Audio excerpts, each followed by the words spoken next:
பாவமான முள்முடியை தலைமேலே சுமந்து கொண்டு சிலுவையிலே வெற்றி சிறந்தீர் ஐயா, சிலுவையிலே வெற்றி சிறந்தீர்.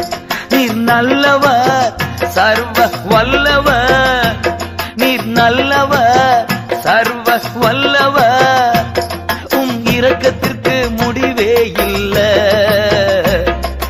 அன்பிற்கு அளவே இல்ல. இரக்கத்திற்கு முடிவே இல்ல, அன்பிற்கு அளவே இல்ல. அவை காலைதோறும் புதிதாயிருக்கும், மனதுருகும் தெய்வமே ஏசையா. மனதார துதிப்பேன், ஸ்தோத்தரிப்பேன்.